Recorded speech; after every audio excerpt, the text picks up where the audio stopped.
Bujaraloz, con una excelente situación geográfica en el eje de comunicación de las tierras monegrinas en su enlace hacia la costa, hace de él un lugar bien comunicado y abierto al desarrollo. Cuenta con elementos arquitectónicos de indudable valor artístico y monumental.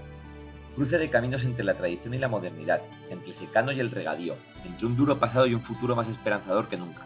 Bujaraloz es el lugar ideal si buscas una sabia combinación de naturaleza, cultura, tradición y modernidad. Ven y disfrutarás de unos atardeceres incomparables, del sosiego de la estepa monegrina y de un magnífico cielo estrellado que sirvió de inspiración a nuestro ilustre navegante y cosmógrafo Martín Cortés de Albaca. Situado a 67 kilómetros al este de Zaragoza, cerca del límite provincial con Huesca, Bujaraloz ha sido considerada siempre la capital de los monegros zaragozanos. Su privilegiada ubicación por ser paso obligado entre Madrid y Barcelona y entre las provincias de Huesca y Teruel hace que en su término municipal confluyan importantes vías de comunicación. Bujaraloz se ubica en la antigua vía romana de César Augusta e Illerda, conocida en el pueblo como el Camino de los Fierros, donde se han localizado varios yacimientos romanos jalonando la antigua calzada.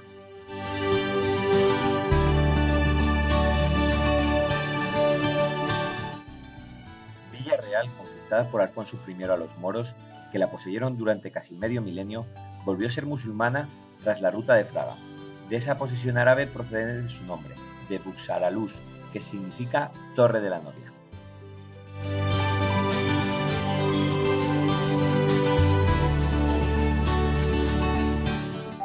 Bujaraloz quiere decir Torre de la Novia. En árabe, es un edificio árabe, dicho a suelos árabes, y se llama Torre de la Novia. El tema cultural aquí en Bujaraloz, pues lo más arraigo tiene y posiblemente es lo más activo que existe, junto con los despertadores. Hay que tener en cuenta que antes los despertadores no solamente serían el Islamín, sino todas las festividades del año salían los despertadores a cantar. Es una forma de llamar a la gente para que fuera a la misa. Por eso se llama de despertar.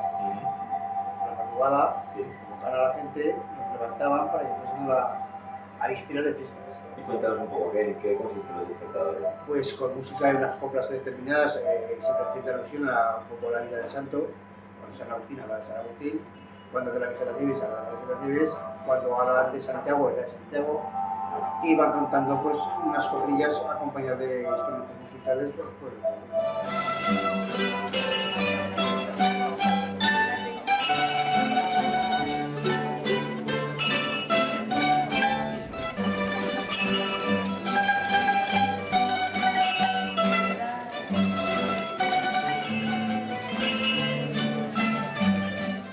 Después tiene otra tradición que estuvo perdida mucho tiempo, que es el dance, que son muy parejos, deben ser de unas fechas muy similares. Tened en cuenta que todos estos tipos de tradiciones salen de la iglesia, ¿no? La iglesia es la que invita a la gente a participar de una forma más directa, ¿no? Posiblemente estuviesen basadas en otras tradiciones anteriores, ¿no?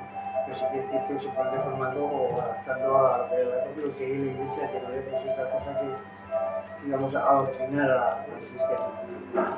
Por eso el dance pues, habla de la explica de San Agustín. San Agustín es un personaje dentro de la Iglesia Católica muy importante. Es uno de los cuatro padres de pilares básicos de la Iglesia, como la conocemos hoy en día. Que a su vez también se celebra aquí Santa Mónica, que es su madre, que santa. Y la vida de San Agustín pues, se relata a lo largo de los dichos que se dicen en el dance, que van acompañados también de música de momentos determinados, porque San Agustín inicialmente pues, era musulmán. Entonces, una vez que conoció la cristiandad y entró la vena, o sea, de alguna manera se volvió cristiano. Y todo este relato pues, es lo que hacemos nosotros durante el año. Primero era musulmán, se convierte al cristianismo y los musulmanes vienen a rescatar a San Agustín, es lo que creo. Y se invitaron a una pelea entre los cristianos y los musulmanes.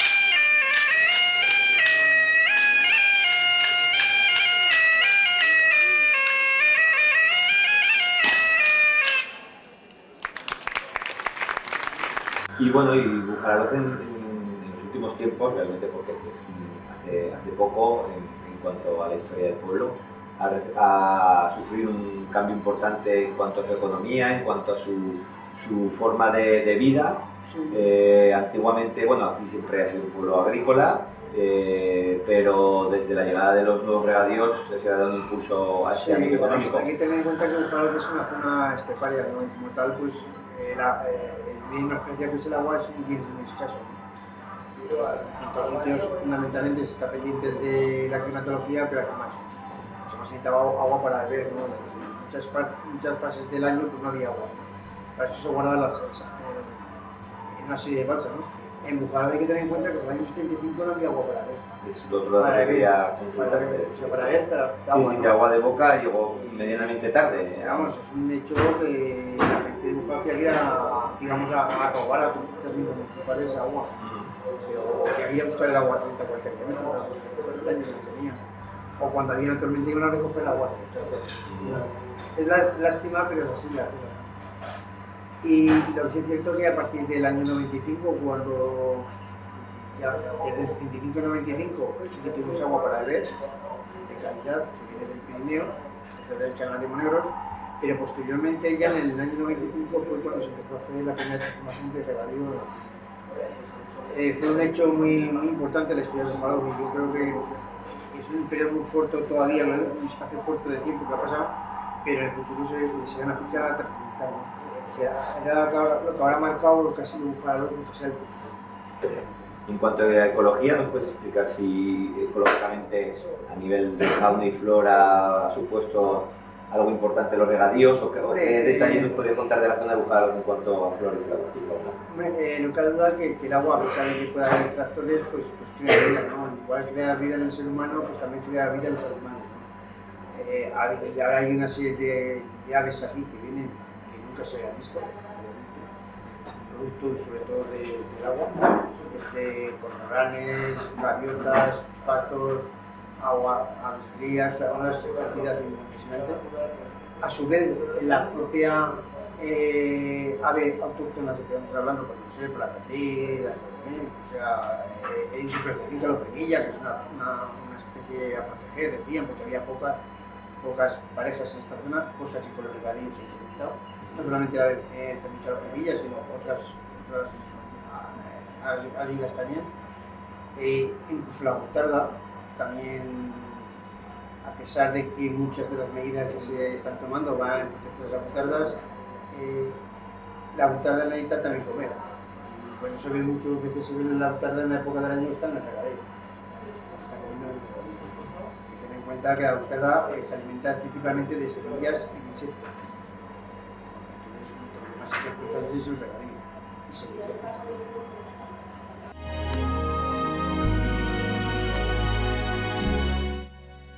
La Ermita Virgen de las Nieves de Bujaralos, también conocida como Iglesia de la Merced, es una construcción barroca del siglo XVII, formada por una planta de cruz latina de 3 tramos, los brazos del crucero y la cabecera. Todos estos cuerpos se cubren por bóvedas de medio cañón con lunetos, mientras que el crucero lo está por la cúpula de cajo en los que se inscriben 4 óculos y que apoyan pechinas para pasar a planta cuadrada. El templo tiene 3 naves con el crucero más ancho. Los elementos de la nave central son un crucero y una cabecera con bóvedas de cañón y lunetas. En el centro del crucero está situada una cúpula sobre pechinas, mientras que en las naves laterales las cúpulas están muy rebajadas. A los pies del templo está situado un coro alto. Guarda una pila bautismal de piedra que perteneció al antiguo hospital de peregrinos.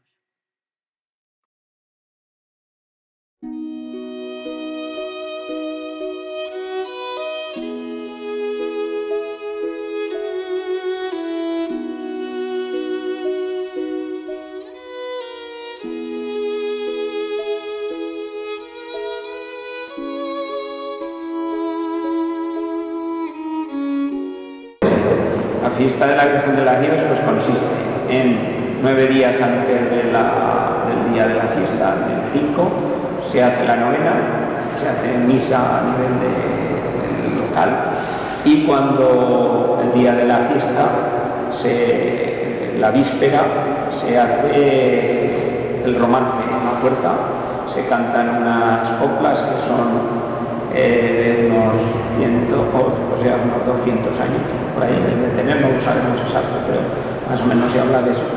Y que en esas coplas se dice, se apoya a la Virgen de las Nieves porque salvó a la calle de una peste en los momentos.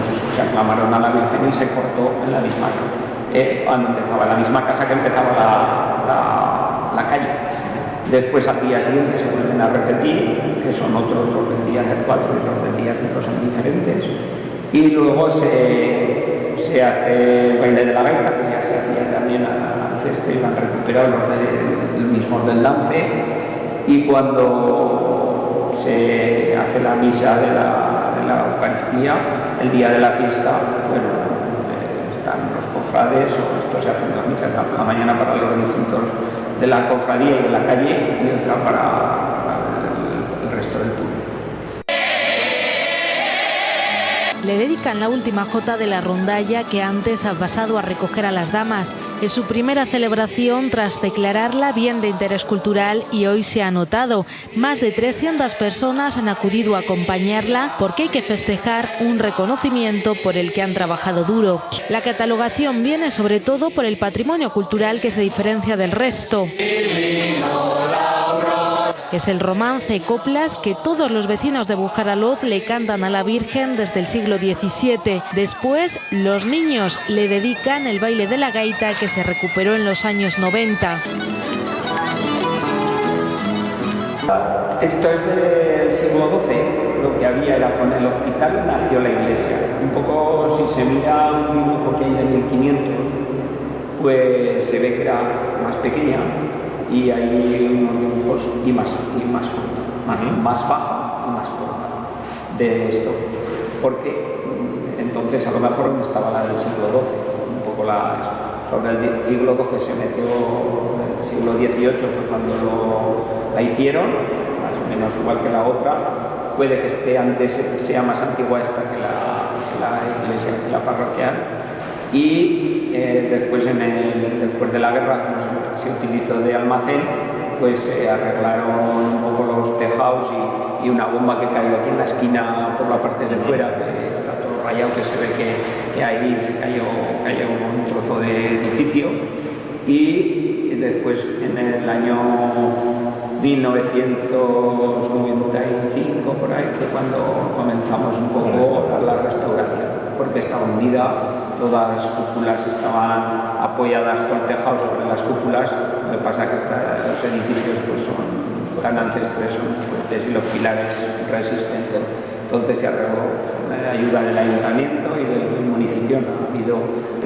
Luego hay una cosa también que no se sabe, lo vimos también cuando hizo la restauración, porque el edificio en sí es Nuestra Señora de la Misericordia, que es la Merced, la que hay.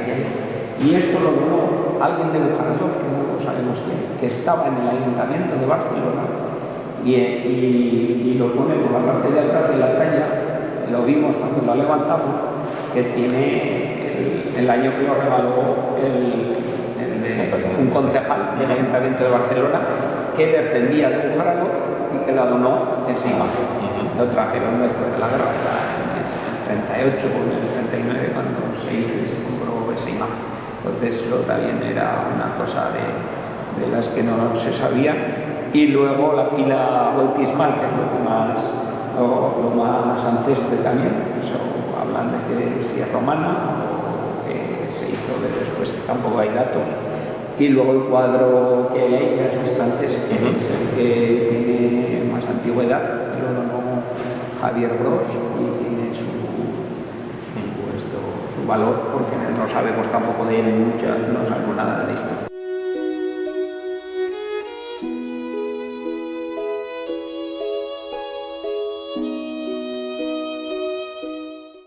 Las construcciones hídricas son de vital importancia en Bujaraloz. Sus condiciones extremas de temperatura en verano llevaron a la construcción del Pozo de Hielo.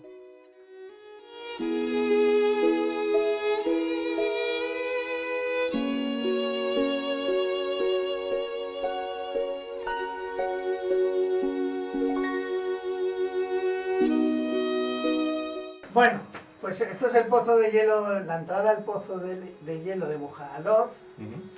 Y el Pozo de Hielo es una estructura arquitectónica creada por el hombre que se utilizaba para guardar trozos de hielo y nieve para en los tiempos en que no había electricidad, para que en los meses de verano las gentes pudieran guardar los alimentos en zonas frescas dentro de sus casas. Era como un almacén de hielo para la gente del pueblo pudiera coger hielo para en su casa poder tener como una nevera. Poder tener los alimentos frescos. Entonces, ¿de dónde se extraía el hielo en este pueblo? Pues el hielo se extraía en los meses de invierno de la balsa grande que hay en la entrada del pueblo al lado del cementerio. Hace muchos años helaba casi todos los inviernos y entonces en la balsa se creaba una capa de hielo considerable de aproximadamente unos 50 centímetros que permitía pues poder utilizar ese hielo. Entonces, ¿cómo lo extraían?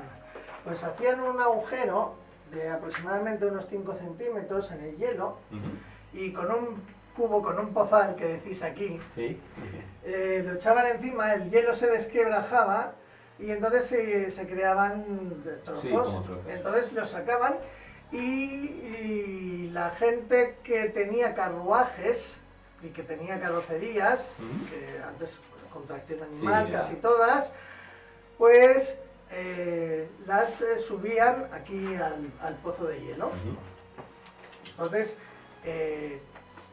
la gente, cuando se producía el proceso de obtención del hielo, el ayuntamiento sacaba un anuncio y toda la gente era comunal, o sea, toda la gente que tenía carrocería, había movilización general y todo, venga, todos a coger, vamos a coger hielo para llenar, para subirlo arriba al pozo de hielo.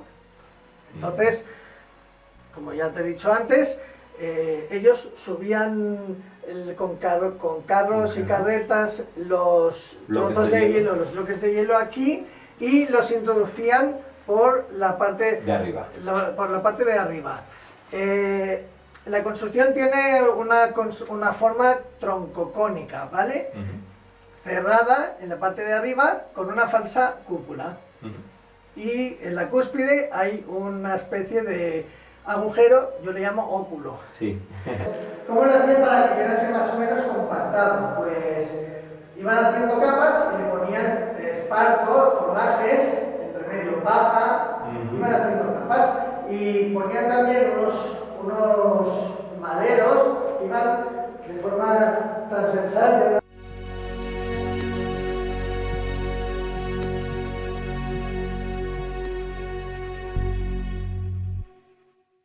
La iglesia de Santiago el Mayor de Bujaraloz, de estilo gótico, pero cuya construcción inicial data del siglo XIII sobre el solar que ocupaba una torre musulmana, fue ampliada a principios del siglo XVIII, no conservando del primitivo templo nada más que la portada, y posteriormente en el siglo XVIII se realiza el crucero y la cabecera, y se abre la capilla del ex homo. Es un templo de una sola nave de crucería estrellada, con capillas entre los contrafuertes comunicados entre sí, crucero saliente en la planta con los brazos abovedados y con lunetas. En el exterior, a los pies de la iglesia se encuentra adosada la torre del campanario. Los dos primeros cuerpos son de planta cuadrada y el tercero de planta octogonal, de piedra todos ellos, cubierto con un capitel transformado en la última reparación. En el altar mayor está situado el baldaquino con la talla del titular, obra de los hermanos Navarro. Fue saqueada y bombardeada durante la Guerra Civil y en su reconstrucción posterior se colocaron vidrieras artísticas.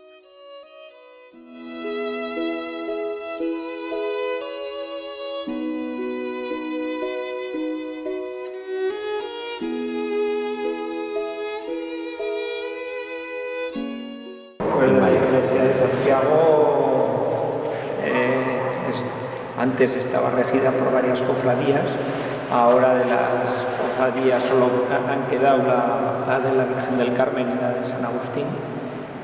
En San Isidro no hay nadie, era antes la que se encargaba un poco era la Cámara Agraria.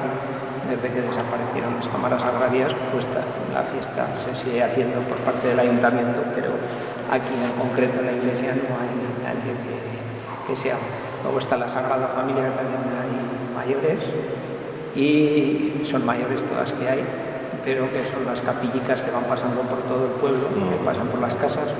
Y después de San Antonio también quedan 2 o 3 que se hacen cargo de la fiesta del día de San Antonio, del Padrón.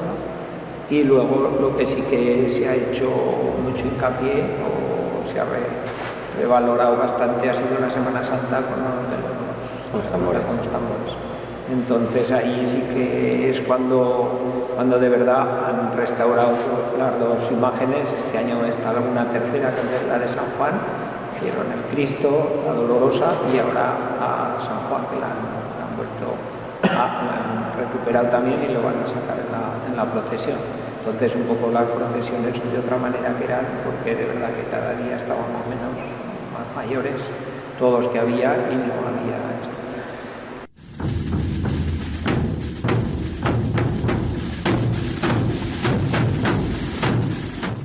La capilla del Erceomo eran unas pinturas que bastante bonitas y se ha pintado media.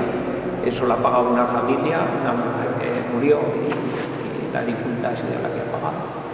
Y luego la fiesta de San Agustín son los 2 días, ellos se encargan de todo, también sobre la fiesta. Los de los tambores se encargan de todo, también de montar las peanas y por ahí. La de San Isidro, como solo se hace esto, también los críos se visten ese día de baturros. Y en la Virgen del Carmen se hace la fiesta y se encargan las mujeres también de vender objetos o algo para sacar algo, para apagar la luz o repasar el altar. Cada altar de esos cuatro que había, que ahora son 6, o sea, son 6, pero que son 4 en los que había imágenes, eran los que se encargaban cada cofradía, y un poco lo siguen haciendo, lo pintan o mantienen, y luego si hay algún deterioro en alguna talla, pues también se encarga cada cofradía. El día también que hay de la parroquia, que es el día de Santiago el Mayor, que es el que preside esto, porque como es el Camino de Santiago pasan bastantes peregrinos, entonces se sellan en el ayuntamiento o sella el sacerdote en la secretaría, pero pasan a la raya de crítico cada año, entonces es una cosa bastante importante donde Camino de Santiago, y por eso está él como vestido de peregrino. Desde el siglo XVIII el patrimonio no quedó nada para la guerra, se quemaron todo el retablo que había, un retablo que se ve bonito, que había, igual que en Torresolano había un tapiz de Argelia, se ve también muy bonito, y lo partieron así todo, y se quedó un cacho que no sé si se guardó. Pero aquí no quedó nada porque estuvo quemándose todos santos, parece que duraron 11 días, la hoguera que hicieron afuera. Entonces lo sacaron todo y se quemaron, que eran todo tallas de madera. El único que hay es el San Agustín de madera, que es el que es talla de madera y está hecho en varias piezas. Todos pensaban que era una pieza, pero es un centro, un puzzle, y no esto. Después el cuadro que hay encima de San Agustín, que es el que es único, que lo donó Ramón Artigas, que lo vimos ayer. Y los demás son todo tallas. Había una del siglo XII, el niño de la bola, que fue robado, que lo robaron un Viernes Santo, se lo llevaron. Alguien, como había en una bolsa pequeña, pues era una talla del siglo XII, del segundo.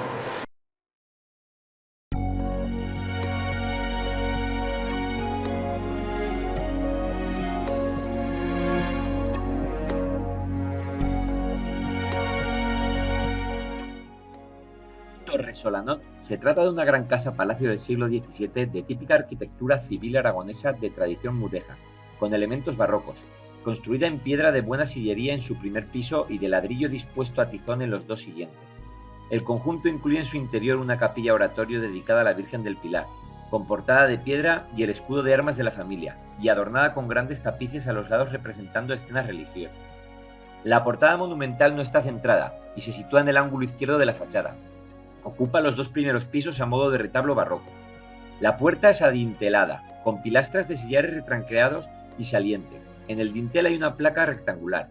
Sobre este discurre un entablamiento prominente destinado a sostener una imagen que iría alojada en la hornacina superior, flanqueada por pilastras de capitel compuesto y fuste labrado en resalte. A los lados tenemos 2 aletas de roleos sobre los que apoyan sendos pináculos coronados en bola.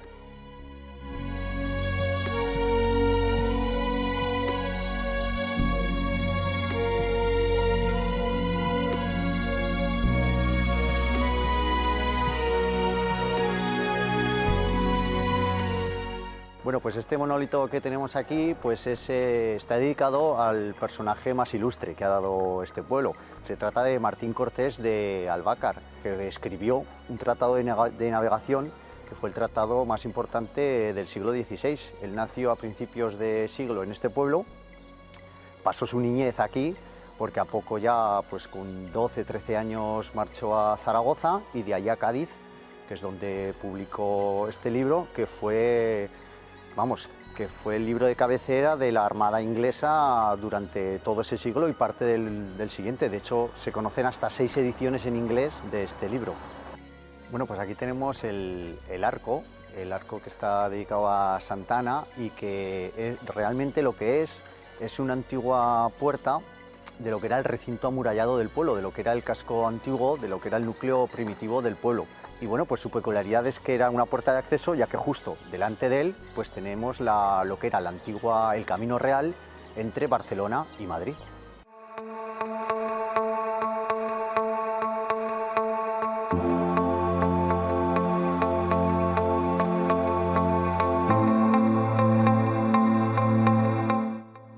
Las saladas de Sástago-Bujaraloz son uno de los elementos más notables por su originalidad de las zonas áridas de la depresión del Ebro, ya que están recreando los lagos que hace varios millones de años dieron lugar a los yesos de la comarca.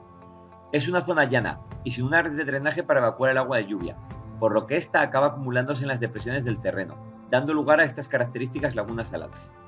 Hasta el primer tercio del siglo pasado se aprovechó la sal de estas lagunas, quedando todavía los restos de las balsas de evaporación. Este espacio natural forma parte de la Zona de Especial Protección para las Aves, ZEPA, Retuerta y las Saladas de Sástago, así como del lugar de importancia comunitaria, LIC Monegros.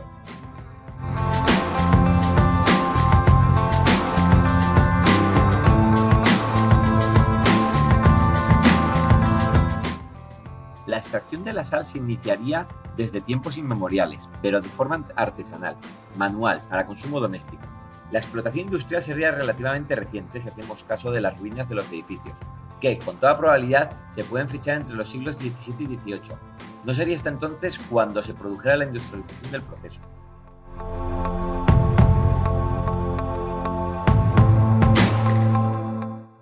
Los invertebrados de la estepa monegrina deben de soportar un clima con grandes oscilaciones térmicas y una sequedad absoluta durante gran parte del año, lo que ha generado numerosas adaptaciones como la capacidad de permanecer en el letargo durante grandes periodos de tiempo.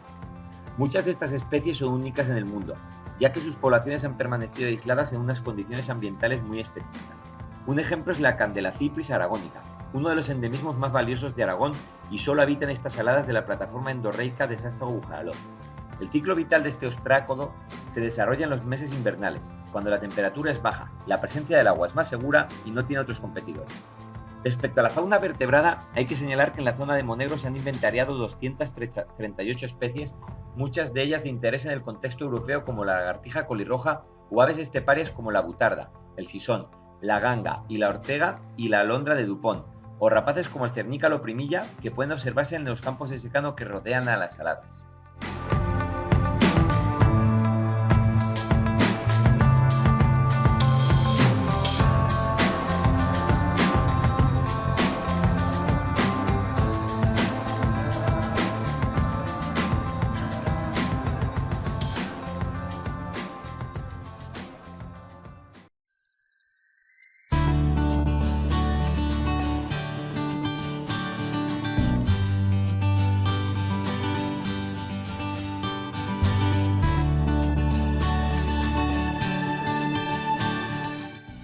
El agua marcó tradicionalmente a los monegros y sus gentes se ejercitaron en su búsqueda y conservación. Sin duda, si hay un elemento que define la personalidad de los monegrinos y de este territorio es el agua. Su escasez, en una tierra árida en la que sus habitantes han tenido que ingeniársela a lo largo de los tiempos para conseguir retenerla, extraerla y utilizarla, otorgándole el valor supremo de un bien casi inexistente y absolutamente necesario para su supervivencia. Hoy en día, los regadíos han dado una nueva imagen y un futuro que de buen seguro sabrán aprovechar.